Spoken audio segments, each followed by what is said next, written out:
Bienvenue, hello and welcome. I have the video for this week, and this week we are looking at the E.M. Forster classic Howards End. But before we start, remember there is a shop which has books, writing services. We have a new book out this month, so if you want to check that out, it is available in our shop or other booksellers. There is also a Redbubble shop where there are tons and tons and tons of designs. There are over 100 designs on the Redbubble shop. So if you would like to support us, that is how you support us. Also, remember to like, subscribe, comment, and share. We'd like to see your comments. So please, though, keep them polite. But otherwise, that is how you support us. So, I am here with the E.M. Forster novel Howards End, which sounds a little bit rude, doesn't it? I'm sure I just went to shock them all the English by saying that, parce que, but it does a double entendre. One could. Okay, I promise I'd be good. But have we all got our umbrella? What an ugly word. Umbrella. Such an ugly word. Have we all got our umbrella? You do not know how poorly your life can fall apart if you lose your umbrella. You don't believe me? Well, it is so important. It's so important that they put little umbrella all over the cover of the book. Little umbrella. So, what is this book about? What is Howards End? Well, it is not someone's posterior, I can tell you that. No, not a book like that. Anyway, it is an Edwardian book. We do not do many Edwardian books. Why? Edwardian books are very, very, très dull. Très dull. Très overwritten. They are notorious for being overwritten. So you can imagine my surprise when I open this and discover, actually, no, it is not heavily overwritten. It moves along at quite a clip. It has engaging and amusing characters. So I was very pleased to read this. This was the first time that I read this book. And I know the story very well. Pourquoi? The Merchant Ivory film, which I have to tell you, having read the book, is the most perfect book to film adaptation you will ever see. Ever. Do not argue with this. It is the most perfect book to film adaptation ever. So, Howards End, what is it about? Well, it follows three families. The Wilcoxes, who are extremely wealthy. They are colonial business people. They have business in Africa and Greece. I have mixed feelings about the Wilcoxes, let me tell you. There are the Schlegels. The Schlegels are also a middle-class family. They are two daughters and a son. Their parents are both dead, and they are comfortably off. They have money. They are artistic, and they are intellectual, and they are parasites. Strictly speaking. Given that this entire book is about class, I would say that they are a parasitical class, just like the Wilcoxes are a parasitical class. The only family that does any work are the Basts. The Basts are a young husband and wife, a young man and the woman who becomes his wife, and the Basts meet first the Schlegels. So, the book opens with the Wilcoxes. Elena Schlegel is visiting the Wilcoxes, whom they had met while traveling in Germany. And she has a brief encounter with the younger son and discovers that, oh no, she is infatuated with the family. No, they couldn't possibly marry. Basically, they kiss once. They kiss once. In France, that is common politeness. Your English are too repressed. The English, so repressed. One kiss and then they have engaged. Are you kidding me? One kiss. And, oh, well, hello, how are you? Mwah, mwah. Good Lord, they call themselves civilized people. Anyway, this is all called off, but the Wilcoxes and the Schlegels end up being somewhat connected when the Wilcoxes takes the flat opposite the Schlegel house in London for their elder son's wedding. The Basts end up meeting the Schlegels when Ellen, again, steals Mr. Bast's umbrella. And if Mr. Bast was not so anxious about money, if he were not scraping by as it is, of course he would not be scraping by if he was not shacked up with the clapped out hooker. I know, he's very nice, he's being very good to her. He is 20 and she is 33 and has a history. She is clapped out hooker who has latched onto him and did, thingies to and he is all overcome. His family do not like him. He is so poor, he cannot afford to sacrifice a broken down umbrella. Isn't it such an ugly word? Umbrella. But, these are disposable items. You take an umbrella out into the rain, there's a 50-50 chance it'll come home again. Honestly, these things are not built to last. One good gust of wind and that's it, is garbage. That is why they are cheap items.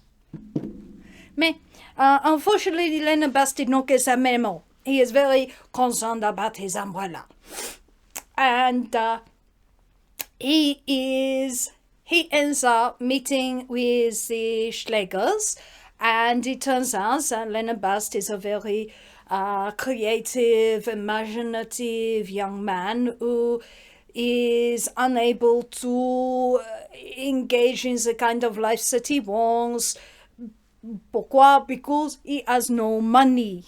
He is a young man who is clinging to the edges of the middle class. All of these characters are middle class. None of them are upper class. None of these people are the titled gentry. This is not a story in the Jane Austen's world. This is also not, none of these people are dirt poor. Not proper poor. Not having to use their physical labor poor. Factory work poor. Like in Dickens' novels. These are middle class people. Two of whom are parasite class. One is a slightly worse than parasite class. Colonial Africa, are you kidding me? That is beyond parasite class. That is predatory colonial garbage. This is why I do not read that many Edwardian novels. When I get too sick of them, I start to think, and then that person died in the First World War, and that person died in the First World War, and that person died in the First World War. That is how I cope with these. That is probably not great. Mais, the whole novel is about class or about the privilege that money brings. The security that money brings. That is why we have the poor Basts. I mean, you lose an umbrella, you get crushed under a bookcase. That's a big price to pay for an umbrella. Mais, disposable item, remember. Mais it is about privilege. And It is about Ian Foster is about connection, and when you read the book you see just how much it is about connection. Is also about money. I'm going to ignore class. Pourquoi? Because class is it is somewhat irrelevant today, and and outside of the period and the country, the English class system is like awful. The only people who actually seem to understand it are Indians, which is why the finest adaptation of this novel had an Indian screenwriter. I think that they out-English the English, which is quite an impressive feat. Mais, it is about connection. It is about privilege. Leonard Bast is, I think, one of the most sympathetic creatures. He is a character who wants education. He is attempting to amass cultural capital in the face of a lack of material capital. Leonard Bast is attempting to put on the front of a proper gentleman, of a middle-class gentleman. He is going to concerts and trying to appreciate things that he is looked upon as having no place to appreciate. The Wilcoxes, on the other hand, who have all this money that you could possibly imagine, also they think themselves terribly poor, especially the deplorable Charles, who I swear, he dies at the Somme, if not earlier. I swear he dies. In my head, he dies. He's horrible. Anyway, from the outset, you see his sense of superiority. And what is his superiority built on? Is he clever? No. Is he compassionate? No. His sense of superiority is built on the fact that he has money. He has I have money, they are nothing, and my money will protect me. Well, your money will not protect you when you go and beat someone to death under a bookcase. You know, it just doesn't. It does not survive. It does not protect them at all. Because as much as someone like Charles sees people lower down than him as animals and brutes and treats and talks to them accordingly, it is actually some of the most shocking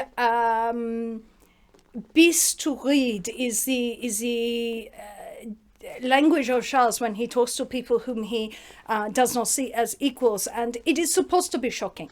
Ian Foster is not writing this character to be considered good.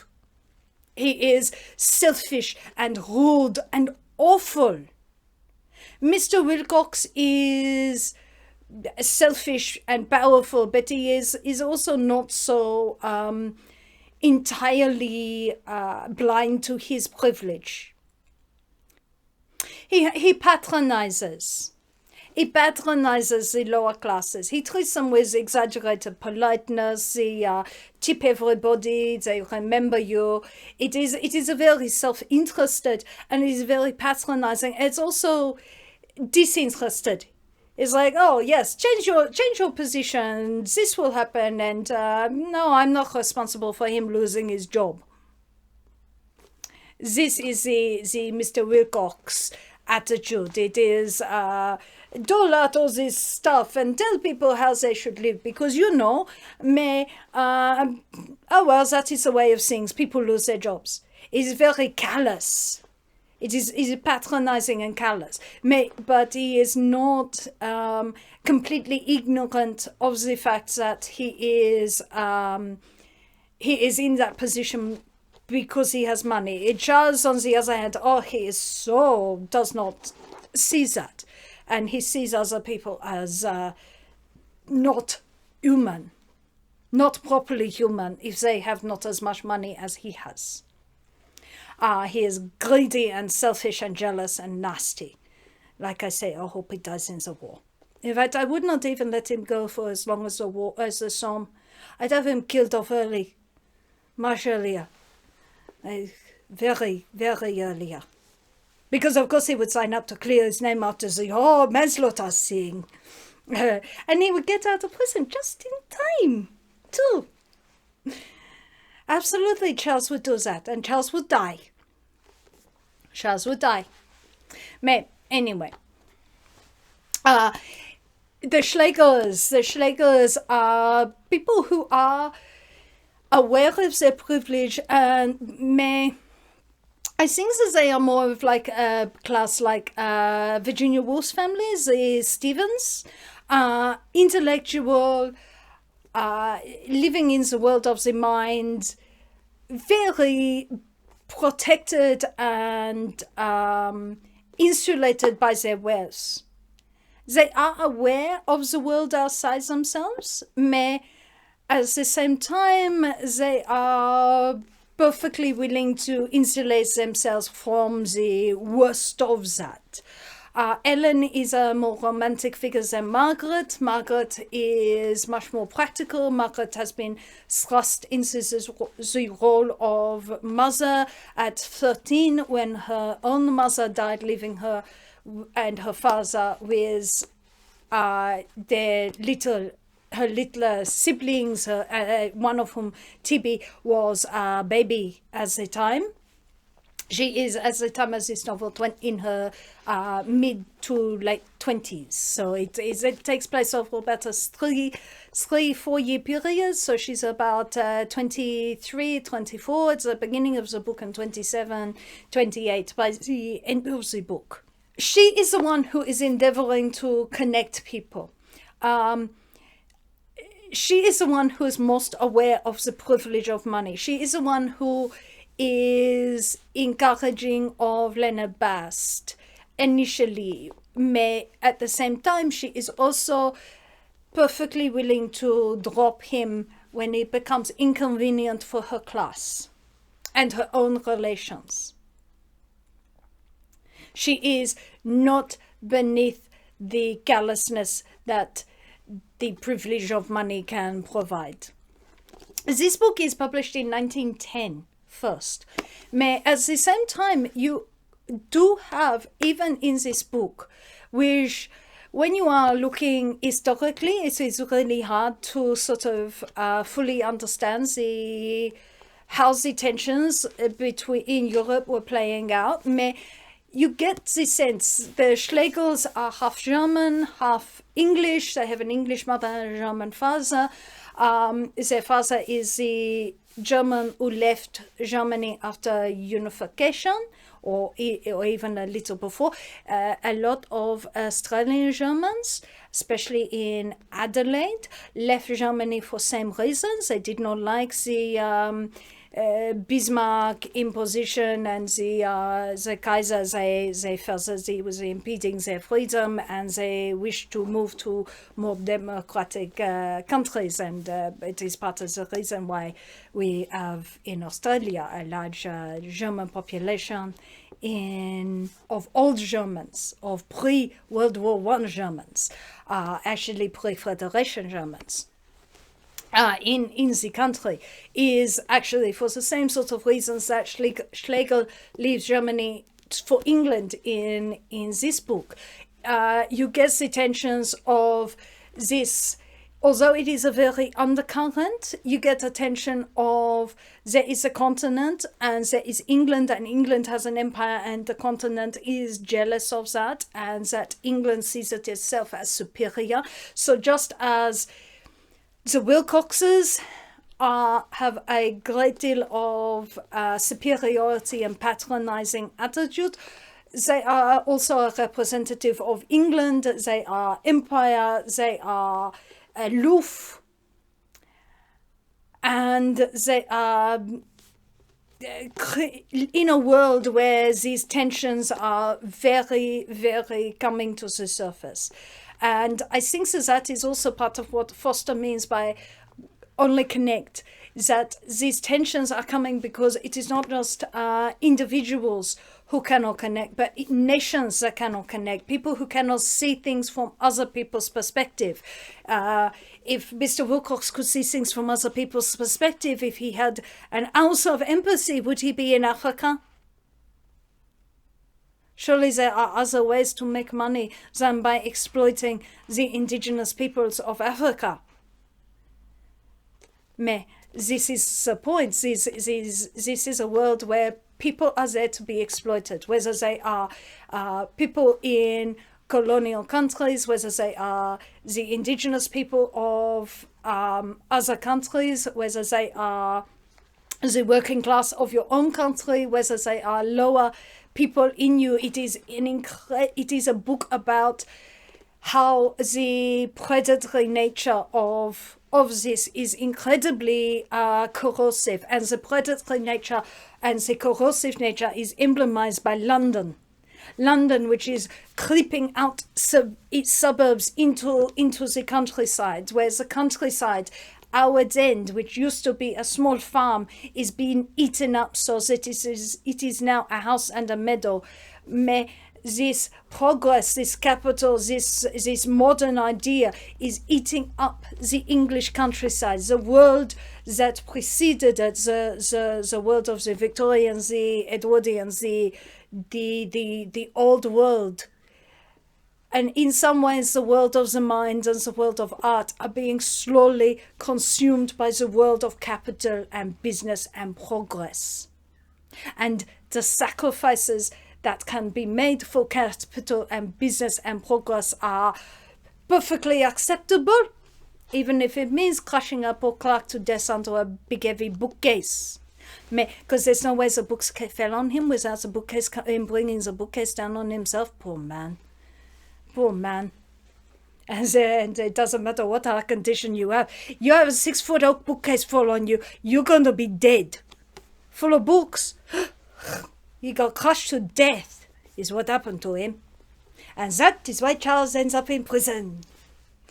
I do not like Charles.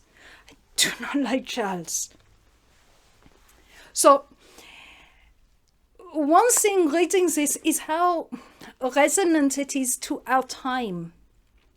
I am reading this at the same time that the Olympics are on, and that shamefully the female Australian breakdancer clearly got her position from a position of privilege. But we won't talk too much about that.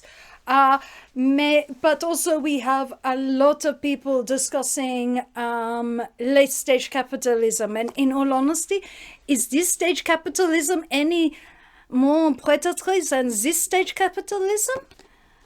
I don't think so. I think it's the same capitalism. It is the nature of the beast.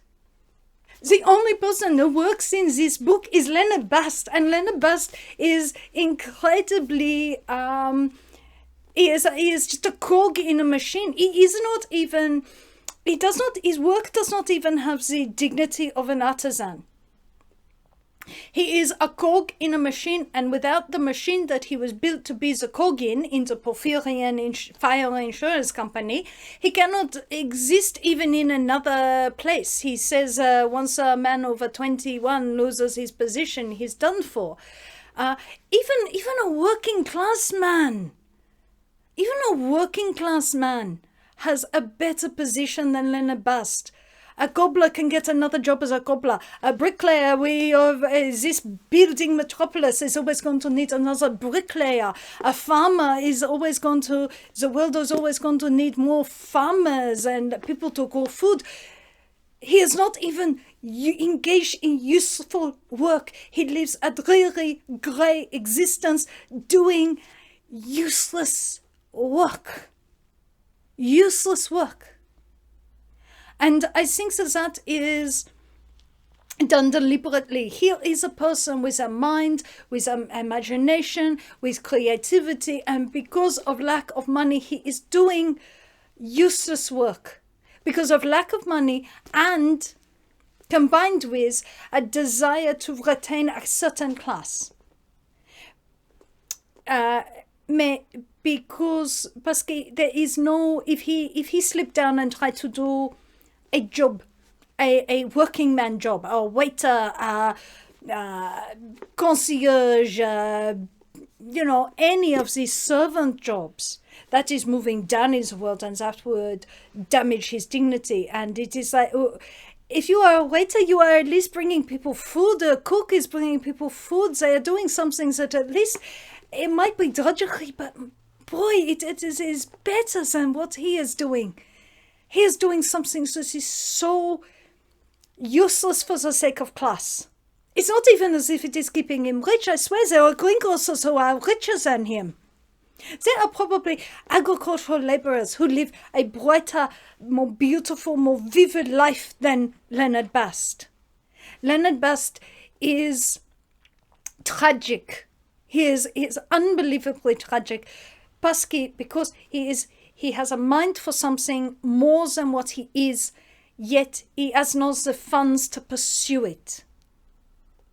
And who gets the funds to pursue it?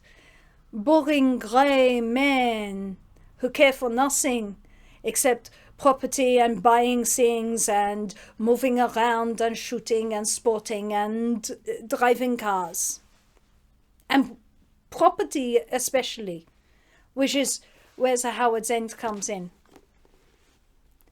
Because it is through Merkel Schlegel's friendship with Wilcox's wife that the controversy over the house even begins. When Mrs. Wilcox the First dies, she leaves Margaret Howard's End. These fabulously wealthy people would prefer to live that shut up and doing nothing and empty than lose it. Why? Because it does not represent, they do not actually like it. And as much as Mr. Wilcox says, it is my family home and my wife, it associated with my wife and this and that, I had no problem letting it out to some stranger who debunked. It has more to do with the fact that it is mine and I do not give anything away. I do not give anything away. It is grasping and greedy and ugly. It's so ugly. And that is the point. I mean, ultimately, the house goes to Margaret anyway. And Margaret is in a position to accept the house and the house only in the new remade will at the end. Why? Because she has money. It is amazing how much having money is important in this book. We are living in a time where people are talking about generational wealth, about generational inequality. We are talking about these things. But at the same time, we are living in a world where the Leonard Basts of this world are not stuck necessarily into a grey little job. The Leonard Basts of this world can dress up on YouTube. The Leonard Basts of this world can buy as many books as they want. The Leonard Basts of this world can open a publishing company. The Leonard Basts of this world can go to university. And more's the point, the Leonora Basts. Because I think that is something that I definitely found why I like Leonard. He is relatable. It's very hard to relate to the Wilcoxes. They've always been wealthy. It is hard to relate to the Schlegels, although they are attractive. They've always been wealthy. Leonard works. He works hard. And he appreciates what other people take for granted.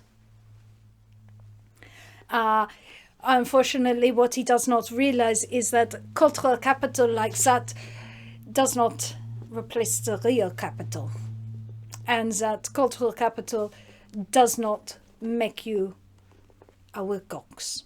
In fact, the Wilcoxes are so ignorant that they do not even have any.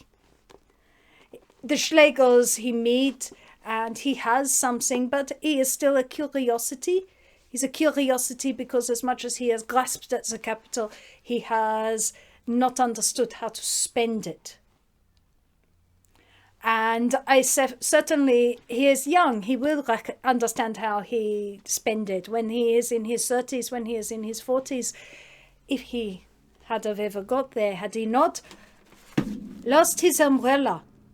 Had Leonard Bast never lost his umbrella, Leonard Bast would have become a man in his 30s and 40s who would have probably served, and I would like to think he would have served with distinction. He maybe even had served well.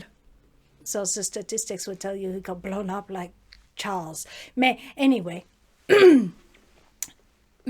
he would have served, and then he would have come out into the roaring 20s on the other side. And the other side is a lot more open. There would have been opportunities for a person like Leonard Bast, an intelligent, sensitive person, on the other side of the war. The war that came because people like this could not connect, because individuals could not connect, because nations could not connect, and the lack of connection caused untold catastrophe. So this is how it ends. I would really recommend it. I would also recommend the Merchant Ivory film, which, as I said, best possible film. It has like the cast of casts. I mean, Anthony Hopkins, Helena Bonham Carter, Emma Thompson won the Oscar, Vanessa Redgrave, Samuel West. I mean, cast of casts, and the best, the absolute best book to film transfers that I have ever seen, ever. Reading this is like watching a film. It really is, and I definitely would say Ian Foster has a style that is not off-putting. He does see empire and colonialism as an inevitable and also a good, which is kind of like, ugh. That is a very unpleasant attitude to see. It's sort of like when you see really over racism, I don't like reading that. It's a historical book. It kind of has to be in there. It's going to be in there, you know. But I would absolutely recommend this. Absolutely recommend this book. I would not recommend very many Edwardian books. So, Howards End. I don't do that much English books. But I would recommend Howards End. I think that we will start perhaps. No promises, but I think that perhaps we will have a look at some of the short stories of Anton Chekhov, because it has been a while since we have done some Russians. Otherwise, we will probably do some Germans. But probably Chekhov. Anyway, au revoir. If you would like to support this channel, come across to the Black Cockie Press website, www.blackcockiepress.com.au, where you will find books and other writing services to help with your writing.